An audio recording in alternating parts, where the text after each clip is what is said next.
Então a Bíblia, quando ela traz esse texto, quando ela fala sobre mulher ou sobre a virgem, aqui como nesse texto, ela está falando a respeito de duas igrejas. Ela está falando a respeito de duas igrejas. Ela está falando sobre a virgem prudente, a igreja prudente e a igreja louca, a igreja nécia, a igreja que não tem o Espírito de Deus. Aleluia! Quando o Espírito Santo me revelou esta palavra, eu já disse aos irmãos, eu fiquei estarrecido quando o Espírito começou a falar ao meu coração. E então eu comecei a ler e o Espírito disse: me acompanhe na leitura e eu vou te revelar coisas profundas. E eu comecei a ler e parar em cada versículo, porque a leitura tem que ser assim. Você tem que ler, parar, meditar, voltar, ler novamente, procurar descobrir os mistérios da palavra. Aleluia! Aleluia! Louvado seja o nome do Senhor, glória a Deus. Então o Espírito começou a me mostrar, e ele disse: leia e medite. E eu comecei a meditar. Então o reino dos céus será semelhante a 10 virgens que, tomando as suas lâmpadas, saíram ao encontro do esposo, ao encontro do Senhor. 10 virgens, note os irmãos que elas eram virgens, as 10 eram iguais, não tinha diferença. As 10 moças eram virgens, não conheciam ainda o casamento, não tinham passado ainda pelo processo do casamento, da vida conjugal. As 10 eram iguais, não tinha diferença. A história bíblica relata, o Espírito Santo disse: olha, comece a acompanhar. E eu fui acompanhando, e a história bíblica relatava assim: e tomando as suas lâmpadas, o Espírito disse: viste, meu filho, as 10 estavam com lâmpadas, as 10 tinham lâmpadas, eram iguais, não tinha diferença. Você olhava para uma, estava vendo a outra. Você olhava para a outra, estava vendo aquela primeira que você tinha olhado. Não tinha diferença. Elas estavam todas com lâmpadas nas mãos, com lamparinas nas mãos. O Espírito Santo disse: eu tenho que te mostrar mais uma coisa. Aleluia! A história bíblica diz que as 10 estavam esperando o mesmo esposo. Não era um esposo diferente, não. Não era um esposo diferente, não. Uma não esperava Jesus e a outra esperava Buda, ou esperava Maomé, ou esperava uma outra divindade. A história diz que as 10 esperavam o mesmo esposo, com o mesmo nome, com a mesma semelhança. As 10 esperavam.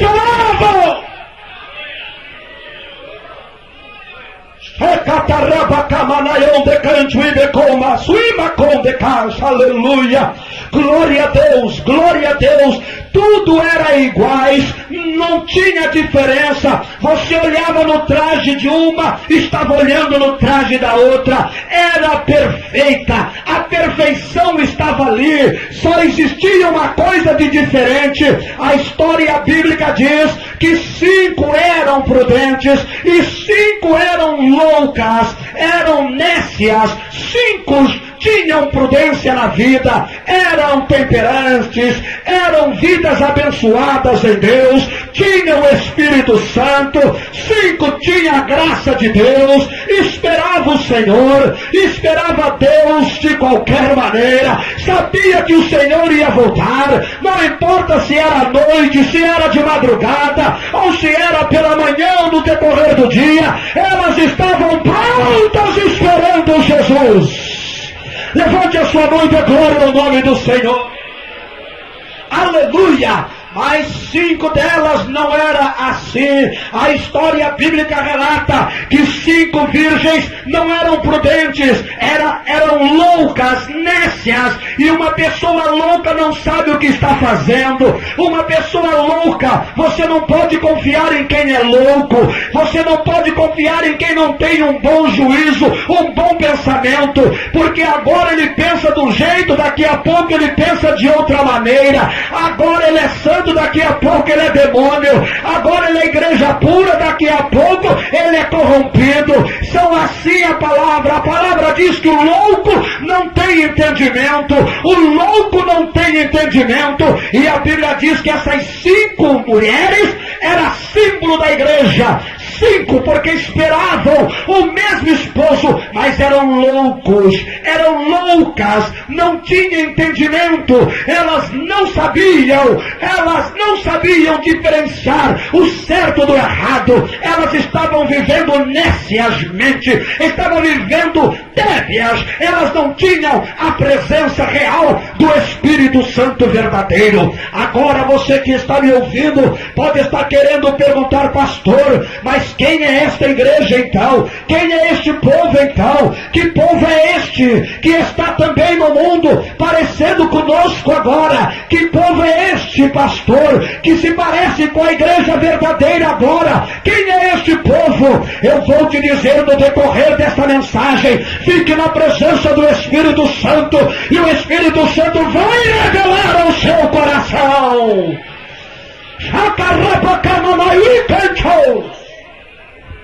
Eu disse aos senhores que esta igreja que a Bíblia fala no Apocalipse é uma igreja corrompida, uma igreja prostituta, uma igreja manchada com o pecado. E eu quero vos dizer nesta noite que essas aqui também, essas loucas, é uma igreja prostituída, é uma igreja manchada, é uma igreja que vive no pecado, que não tem nada de Deus, mas ela está aí, está na terra, sabe para quê? Para enganar a verdadeira igreja, para tentar enganar os homens, para tentar enganar as pessoas, para iludibriar a mente dos homens incautos que não têm entendimento. Ela está aí agora. Eu quero revelar algo aos irmãos e aos amigos que me ouvem nesta noite. Quem sabe o senhor faz parte de uma outra igreja, quem sabe o senhor e a senhora não faz parte da mesma fé que eu defendo e que nós aqui defendemos, e o senhor está perguntando: será a minha igreja, pastor? Será que é a igreja que eu frequento? Será que é a organização que eu faço parte? Será que é o grupo de pessoas que eu estou vivendo com eles? Quem sabe? Eu não sei de que religião você é, mas ouça esta mensagem. O Espírito Santo quer falar com você nesta noite. O Espírito Santo quer falar com você nesta noite. O Espírito Santo quer falar com você nesta noite. Aleluia, aleluia, aleluia. Ah, como eu disse, a igreja prostituída, a história bíblica relata que no início de todas as coisas só existia uma única igreja, não existia mais do que uma igreja, era só uma igreja, não precisava de Assembleia de Deus, não precisava de presbiteriana renovada e nem presbiteriana fria, não precisava de congregacional, cristã do Brasil ou metodista, não precisava de batista e nenhuma outra igreja. A igreja de Jesus era uma só, era uma igreja pura, era uma igreja santa, era uma igreja sem mancha, era uma igreja sem mácula, era uma igreja lavada e remida no sangue do Cordeiro. A Bíblia diz que a primeira igreja, ela não tinha nem pintura em suas paredes, porque ela temia aborrecer a Deus com pinturas, ela não queria nem que as paredes fossem pintadas, ela preferia que as paredes fossem de tijolos à vista, para não mancharem o nome de Deus, porque ela gostava de santidade, ela queria ser santa, ela queria servir o Senhor. Aleluia! Oh, igreja maravilhosa! E que igreja é esta, pastor Sebastião? Ah, que igreja é essa? Da qual ouvi, você também é, e de qual até hoje eu faço parte. A igreja católica, apostólica. Pastor, o senhor disse que é católico. Eu sou católico, aleluia, eu sou católico. Mas como pode, pastor, o senhor ser católico e ser pastor? Eu sou católico, sabe por quê? Porque a palavra diz, a história diz também, a palavra católico quer dizer universal, igreja universal, igreja em todo o mundo. Eu faço parte da igreja católica, eu faço parte da igreja em todo o mundo, da igreja universal. Eu só não faço parte dessa igreja católica que está aí fora. Sabe por quê? Porque eles dizem, sou católico, apostólico e romano. Eu não, sou católico, apostólico e cristão. Levante sua mão e dê glória a Jesus.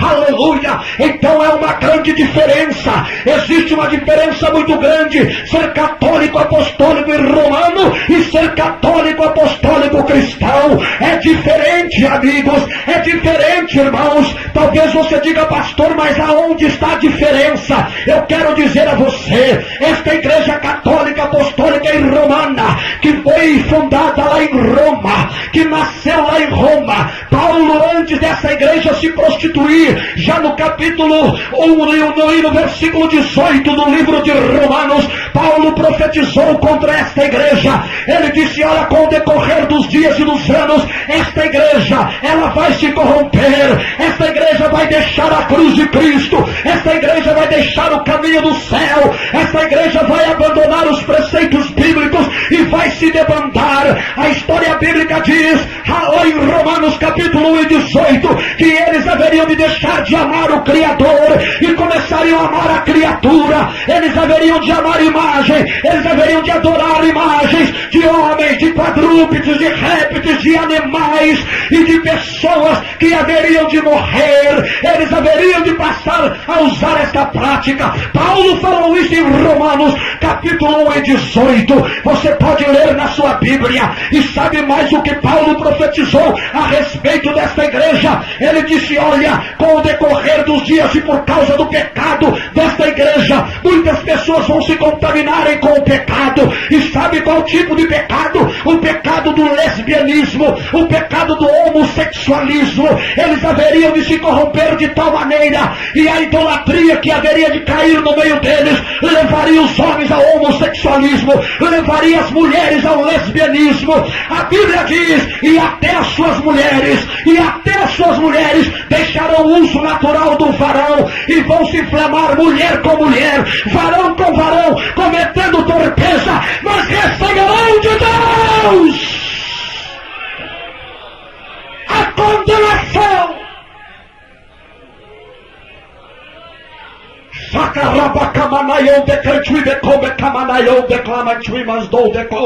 Aleluia. Mas esta igreja não ouviu a profecia de Paulo. No primeiro século, sim, era uma igreja, como eu disse a você, uma igreja bonita e bela, uma igreja cheia do Espírito Santo e da graça de Deus, uma igreja que os pastores pregavam assim como eu estou pregando. Não existia essa história de padre, não existia essa história de bispo e papa. Lá na igreja primitiva, a igreja era normal como nós, comum como nós, aleluia, era homens cheios do Espírito Santo, cheios do Espírito Santo. Suas reuniões eram cheias da glória de Deus, suas reuniões eram cheias do Espírito e de Deus estava ali, o Senhor estava presente. Mas a história bíblica diz que passaram-se o primeiro século, veio o segundo século, ela ainda estava na bênção, ela ainda estava nadando na presença de Deus, ela ainda estava com o Senhor, ela era jogada às feras, ela passou pelas maiores tribulações, ela foi jogada, sabe para quem? Para as feras. Os imperadores matavam os cristãos aos montões. Teve um imperador que disse assim, acabemos com os cristãos, ou eles acabarão conosco. E começaram a matar os cristãos, e foram matando, mas quanto mais aquele homem matava, mais cristão aparecia para morrer. Porque era uma igreja legítima. Era uma igreja pura. Era uma igreja verdadeira. E dava prazer em ser católico. Aleluia! Aleluia! Primeiro e segundo século, igreja maravilhosa. A graça de Deus estava na igreja e a igreja estava em Deus. Eu disse que nem pintura em suas paredes eles aceitavam. Era a igreja de Jesus Cristo. O terceiro século chegou e ela ainda estava na bênção. A bênção estava com ela. Muita perseguição, muita luta, muitos homens morreram, como Policarpo, como João foi exilado na ilha de Patmos, e outros pregadores que pagaram com a vida, como a viúva Felicidade, que foi martirizada, ela e seus 7 filhos. Aleluia! Mas não negaram o nome de Jesus. Faziam parte da igreja católica, apostólica, e lá de Roma faziam parte daquela igreja, pois era uma igreja maravilhosa, era uma igreja boa, era uma igreja excelente. Mas o 4º século chegou, e com o 4º século chegou também a corrupção. Com o 4º século chegou uma onda de pecado. Com o 4º século chegou uma onda que invadiu o seio da igreja católica, apostólica e romana. Sabe de que maneira?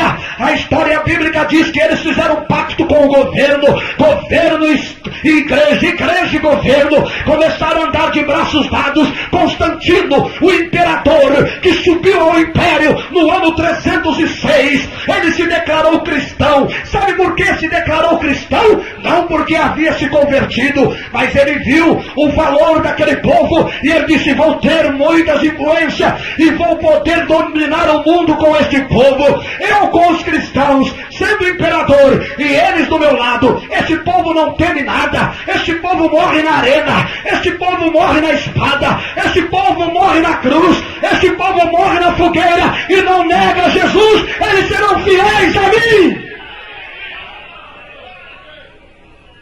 Serão fiéis a mim. E a história relata que Constantino fez uma conversão mentirosa.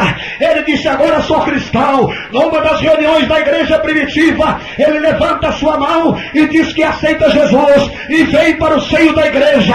Agora a igreja diz: o imperador é nosso irmão, o rei é nosso irmão, o governador agora é nosso irmão. Aqueles irmãos mais espirituais que viviam no seio da igreja viram o prejuízo e disseram: isso vai ser um problema para a igreja, isso vai trazer um mal tremendo para a igreja, porque o imperador, ele nunca vai se dobrar diante de Cristo, ele nunca vai se dobrar diante do Senhor dos céus, e ele vai trazer problema para o cristianismo. E diz a história universal, que muitos irmãos fiéis foram para o deserto, ficaram enclausurados nas montanhas, abandonaram a cidade, mas não fizeram um pacto com o governador, com Constantino, o grande imperador. Eles preferiram sofrer no deserto, mas ficar com Jesus, ficar com Jesus. Levante a sua mão e dê glória ao Senhor.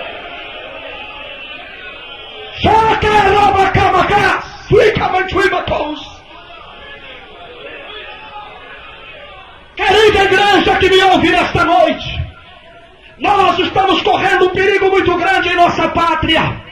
O Brasil está sendo invadido com esta onda de pecado agora. O governo está dentro das nossas igrejas e a nossa igreja está dentro do governo. Fizemos um pacto com o governo e o governo fez um pacto conosco. Os nossos irmãos estão sendo arrastados para lá e o pecado está invadindo a casa de Deus, está invadindo a igreja. Mas você que é sincero, fuja dessas coisas. Fuja em nome de Jesus.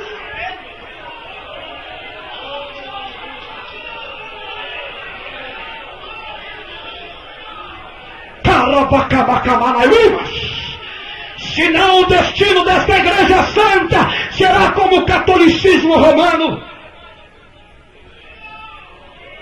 O destino da nossa querida Assembleia de Deus, se continuar com o governo, será como a igreja católica, apostólica e romana. Em toda parte desse país onde vou pregar, eu vejo político nos púlpitos. Em toda parte por onde passo pregando, eu vejo prefeitos e governadores do púlpito. A igreja está numa amizade tremenda com o governo, e o governo numa amizade tremenda com a igreja. E com isto o pecado está dentro da casa de Deus, o pecado está contaminando, mas Deus quer punir o pecado e o pecador.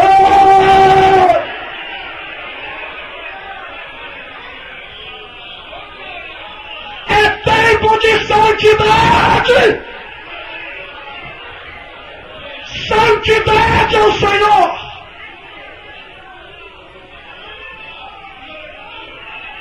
Igreja é igreja, política é política. Igreja é igreja, governo é governo.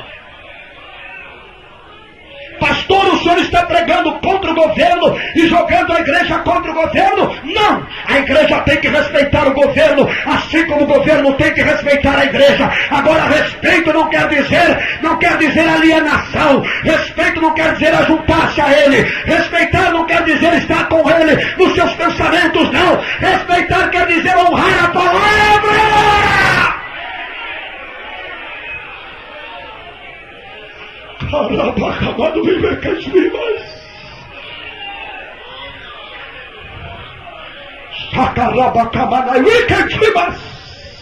Aleluia, aleluia! E esta igreja que era santa, a bela igreja católica, apostólica e romana, a igreja maravilhosa dos apóstolos, recebe a influência do governador, do imperador Constantino, e começa a viver com Constantino agora no seu seio. De repente Constantino disse: chega de sofrimento, vocês agora não vão sofrer mais.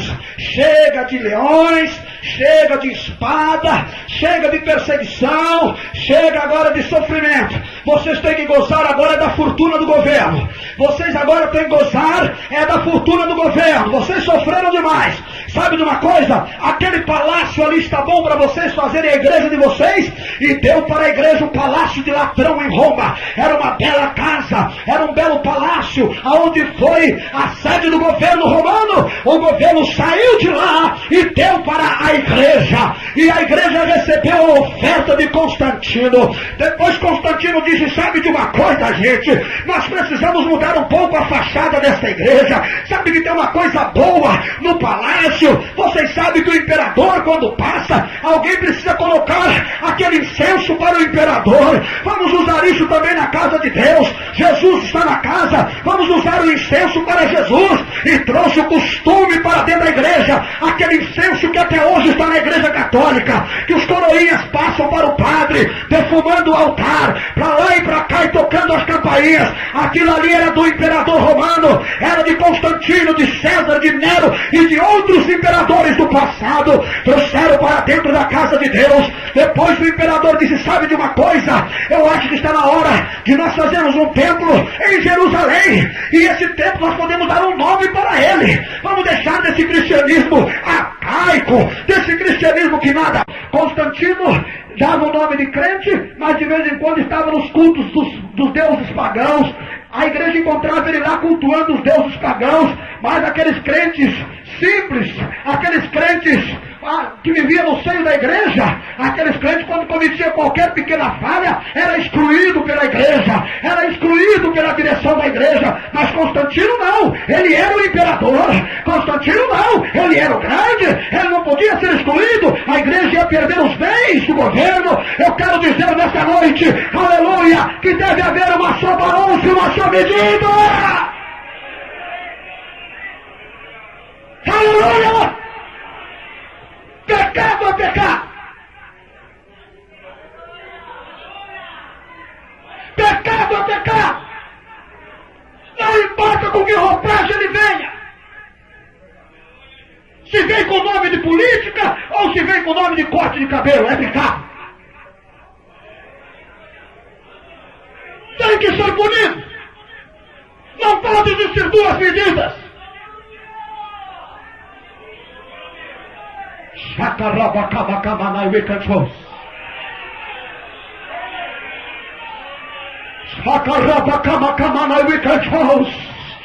Aleluia! Eis a razão do fracasso do catolicismo romano. Se corromperam, abraçaram o mundanismo. De repente,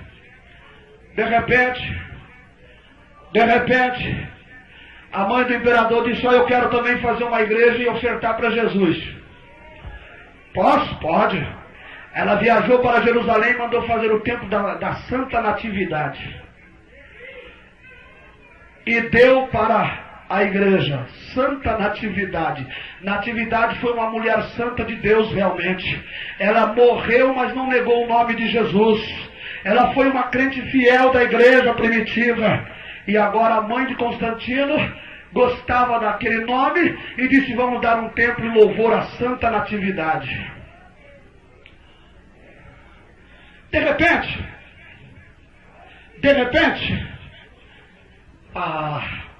ô fulano, vem cá, quem sabe aqui onde morreu, onde está sepultado um mártir do passado? Quem sabe aqui onde está sepultado um irmão que foi mártir, que morreu na fogueira, ou que morreu na espada, ou que morreu devorado por leões? Onde estão os ossos dele? Alguém sabe? De repente um disse: eu sei. Então por favor, desenterre os ossos dele. Aí desenterravam os ossos daquele irmão, e eles traziam para o templo, colocavam num altar no templo, porque eles diziam assim: com a presença dos ossos, dessas relíquias, aqui no templo o povo vai vir mais para ver as relíquias, os ossos dessas pessoas que morreram e deram a vida, e vão encher a igreja.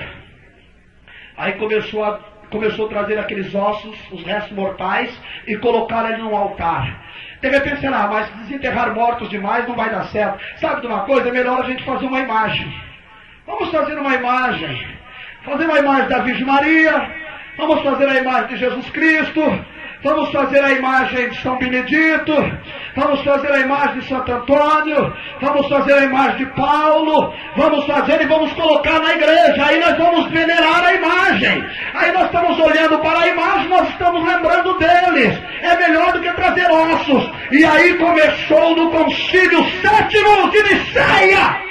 Foi elaborado esta lei de colocar imagens no templo, e as imagens invadiram os templos católicos, quando a Bíblia no livro de Êxodo está escrito: não fareis para vós imagem de escultura do que está em cima no céu, na terra nem debaixo da terra, não se encurvarás a elas, não adorarás,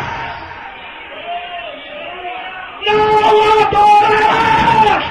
Somente ao Senhor teu Deus adorarás e a Ele servirás.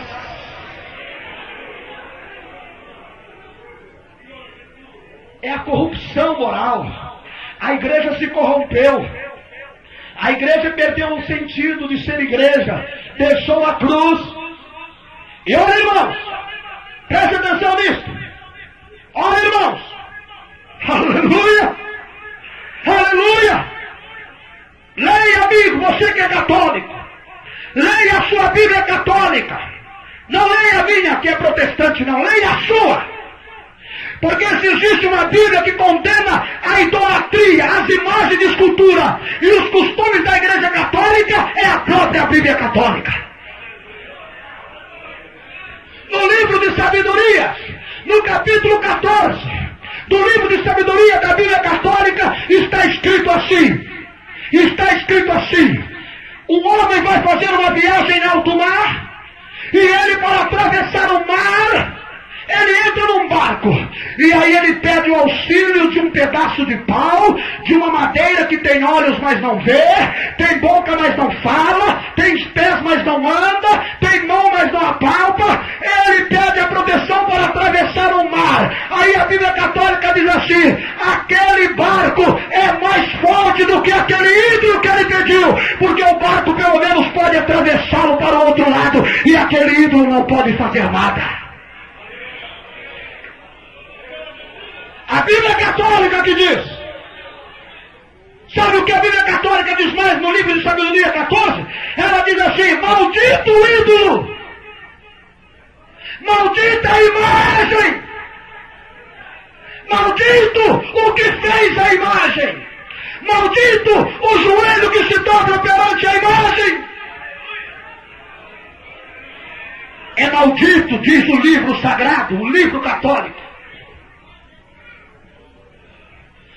Mas coitado dos católicos, coitado, eu tenho pena dos católicos, não lê Bíblia, só faz o que o padre manda fazer. Eu era assim também. O padre falou, está falado. O padre mandou, acabou, não precisa ninguém mais falar nada. O padre mandou, coisa nenhuma, amigo. Não é mais tempo de ouvir ninguém falar e você ficar quieto até ouvir tudo e receber e fazer o que o outro está falando, não. Eu estou pregando aqui para o senhor, mas o senhor não é obrigado a crer em mim, não. Leia a Bíblia. Se não estiver aqui, diga: esse pregador é mentiroso. Mas se tiver, aceita Jesus e seja salvo. Deixe de ser enganado.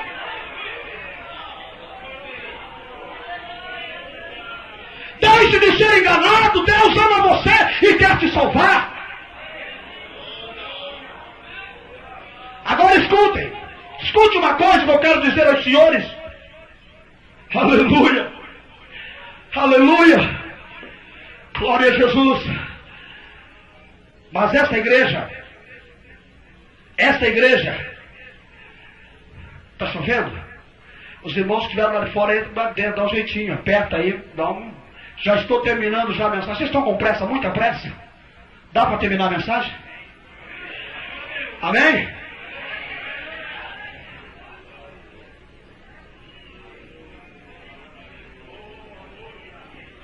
Eu não estou com nem um pouco de pressa. Eu quero que você entenda a mensagem de Deus nesta noite.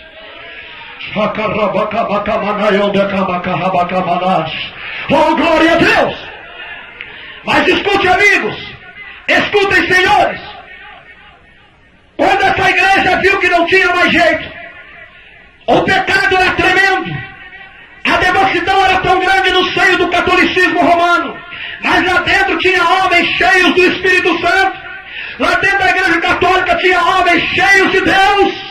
Lá dentro da igreja católica, mesmo vivendo desse jeito, havia homens sinceros, como João Hus, Jerônimo de Praga, Savonarola, homens cheios do Espírito Santo.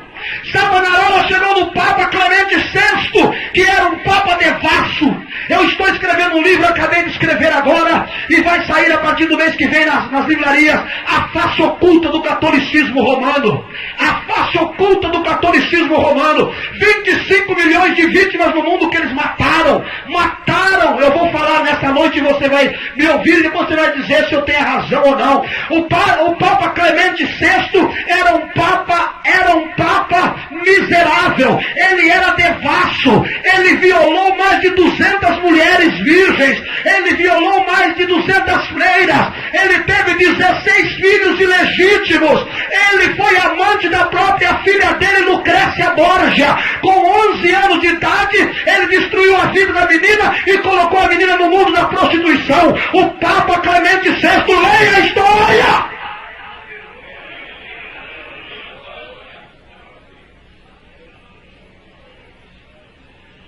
Pesado isso, mas você tem que ouvir isso.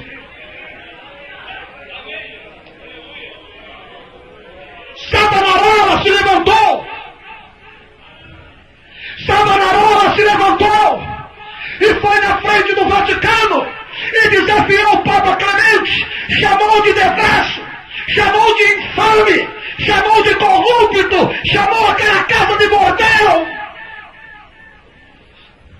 Ele era um homem santo, Savonarola, e o Papa disse: eu vou te queimar na fogueira. Ele disse: eu morro, mas eu defendo o nome de Jesus. Eu defendo o nome de Jesus.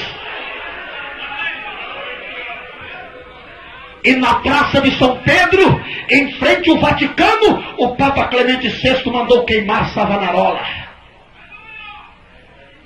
João Hus, o pregador da Boêmia, homem cheio do Espírito Santo, que vivia no seio da igreja romana, ele também se rebelou contra o Papa, porque o Papa era devasso, o Papa era imundo, e ele disse: não dá para ficar com essa imundícia, eu quero a palavra de Deus, eu estou aqui para levar homens e mulheres para o céu, eu não quero concordar com o pecado.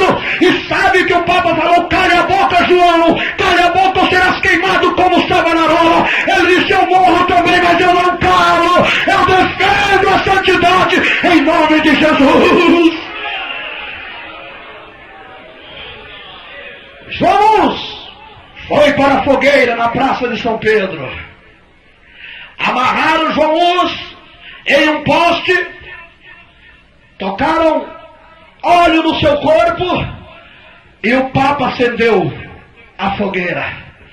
João estava morrendo queimado, mas João estava louvando a Deus, ele não estava se maldizendo, ele estava glorificando a Deus. Antes de morrer, ele olha para os olhos do Papa, ele já estava com o corpo todo em chamas, ele olhou para os olhos do Papa e deu uma profecia. Ele disse: hoje sua besta humana, você está matando um ganso, mas daqui a 100 anos, Deus vai fazer surgir um cisne, o qual não podereis matar. 97 anos depois, nasceu Martinho Lutero.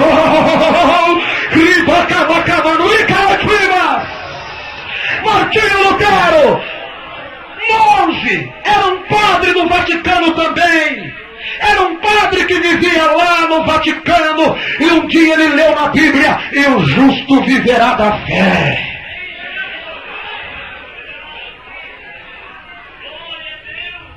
Oh, glória! E Martinho Lutero começou a pregar o verdadeiro evangelho. Traduziu a Bíblia para o alemão e começou a pregar o verdadeiro evangelho. O Papa disse: Martinho Lutero, cale a tua boca ou morrerás queimado. Eu vou te matar como matei Savonarola, como matei João, como matei Jerônimo de Praga, eu vou te matar também. Martinho disse: você pode fazer o que você quiser, mas a verdade vai ser conhecida. O povo vai descobrir a verdade. O povo tem que saber a verdade. Se eu vivesse naquela época, eu já estaria queimado na fogueira da Inquisição.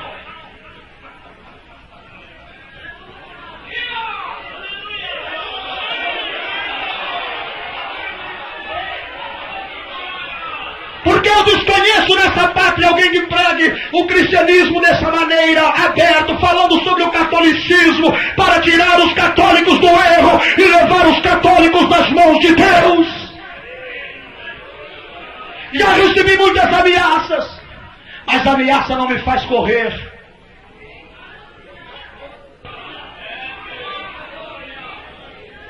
Aleluia! Amém! E com esse expediente da Santa Inquisição, eles mataram no Brasil 25 milhões, no Brasil não, no mundo, 25 milhões de pessoas. 25 milhões de pessoas. No ano 1229, proibiram a leitura da Bíblia, queimaram as nossas Bíblias. Igreja Católica, ninguém podia ler Bíblia. É verdade ou não é? Quem foi católico aqui? Levante a mão. Levante a mão bem alto. Tá vendo aí, ó? Todo mundo aí que foi católico. Oh, Jesus maravilhoso!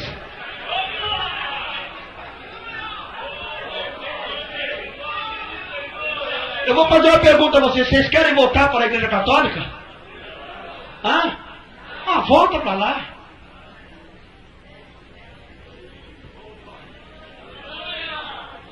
O Papa é santo, volta para lá. Santo? Com 25 milhões de vítimas na mão, com sangue de 25 milhões de pessoas na mão, é santo? Satanás.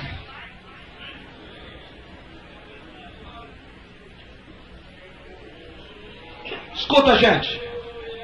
Preste atenção nisso que eu vou dizer a vocês agora. Preste atenção. Preste atenção.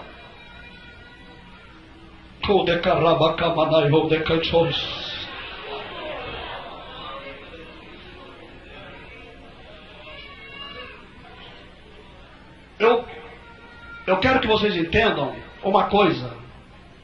A falsidade que está acontecendo hoje nos nossos dias. Em 1229 eles queimaram as Bíblias, disseram que quem lesse a Bíblia ficava louco, porque quem só podia ler a Bíblia eram os padres. O homem não podia ler a Bíblia. Quando Jesus disse assim, vocês erram porque vocês não conhecem a Bíblia. Jesus mandou o homem ler a Bíblia, a Igreja Católica mandou o homem não ler a Bíblia. Sabe por quê? Lógico, se o homem lê a Bíblia, descobre a verdade e sai da Igreja Católica. É por isso que eles não deixam ler a Bíblia. Mas agora, preste atenção para vocês descobrirem as virgens loucas agora. Ah, eu falei tudo isso para chegar nessa mensagem aqui que você precisa saber. Ora, alguém que me matou ontem, alguém que mandou queimar a minha Bíblia ontem, alguém que me colocou em cadeias e me jogou a feras ontem, pode ser meu amigo hoje? Querer alguma coisa comigo? Não. É mais um golpe do catolicismo romano. Hoje, eles estão cantando os nossos corinhos. Ora, ontem eles protestaram contra nós, ontem eles nos queimaram em fogueira, ontem eles queimaram as nossas igrejas. Aqui no Paraná, muitos templos da Assembleia de Deus foram incendiados pelos católicos a mando dos padres. Agora estão cantando os nossos hinos, estão cantando os nossos corinhos, estão tendo grupo de jovens como nós, estão parecendo crentes, falando língua estranha, profetizando, dizem que estão curando doentes, mas o cabra está lá fumando, está lá jogando, está lá adulterando e mentindo, e diz que está batizado com o Espírito Santo. O meu Espírito Santo não é.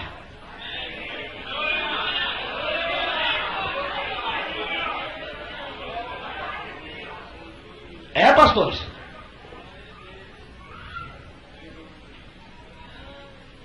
Eles estão iguaizinhos a nós agora. Você olha num católico carismático, ele está lá bonitinho, cheio de santidade. Vai para o monte, passa a noite na vigília, mas está agarrado em Maria.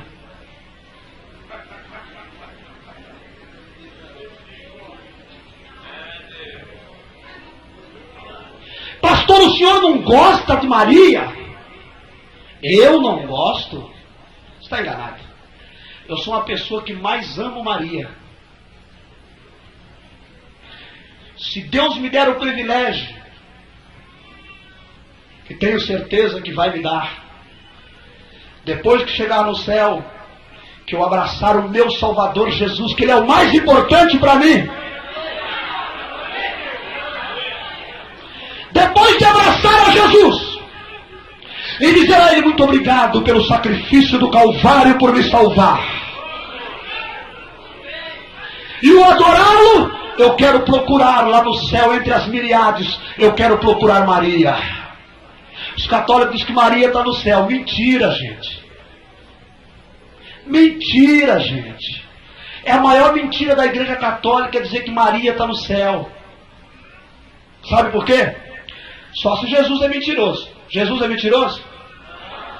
Não. Jesus é verdadeiro? Ele disse assim, ó, ninguém subiu ao céu, senão aquele que de lá desceu. Quem desceu do céu? Acabou. Mas esses padres, esses vigários, vigaristas, querem para Maria. Peça para ela interceder por você diante de Jesus, porque a mãe dele vai atender.